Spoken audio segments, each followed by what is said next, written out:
அந்த மாதிரி நம்ம வாழ்க்கையில் காணப்படுகிற நுகங்களோ, நம்ம வாழ்க்கையில் காணப்படுகிற குறைபாடுகளோ இல்லை பலவீனங்களோ அதெல்லாம் உடைக்கிறதுக்கு இதே உதவி செய்யும்.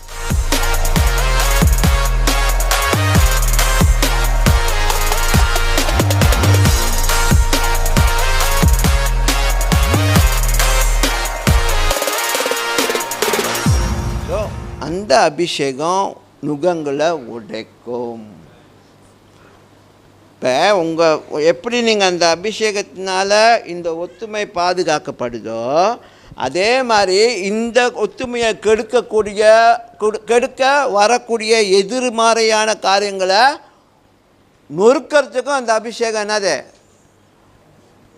செயல்படும்.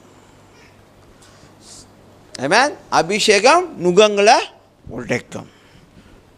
இப்போ அந்த மாதிரி நம்ம வாழ்க்கையில் காணப்படுகிற நுகங்களோ, நம்ம வாழ்க்கையில் காணப்படுகிற குறைபாடுகளோ இல்லை பலவீனங்களோ அதெல்லாம் உடைக்கிறதுக்கு இதே உதவி செய்யும். அதே நேரத்தில் இதை கெடுக்க வரக்கூடிய காரியத்தையும் அது ப்ரொடெக்ட் பண்ணும்.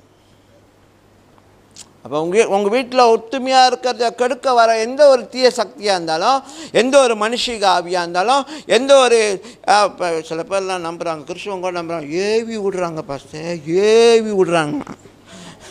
அது ஏவி விட்றாங்க, மந்திரம்லாம் செஞ்சு விட்றானுங்க பாஸ்டர், வீட்டு முழுக்க எமிச்ச பழத்தை போடுறானுங்க, ஜூஸ் கலக்கி விடிங்க. சில பேர் அதெல்லாம் இல்லை, கிறிஸ்தவங்க நம்புகிறாங்க, சேவனைகளை நம்புகிறாங்க.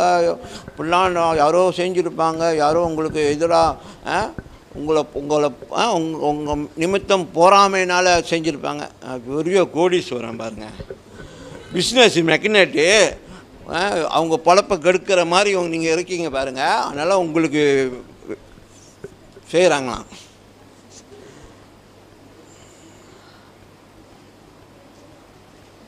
உங்கள் கையில் அதிகாரம் இருக்குது.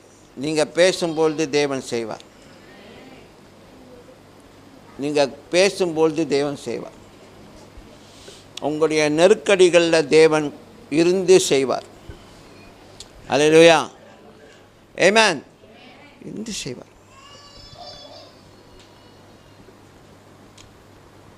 இருந்து செய்வார். So it serves as a protection.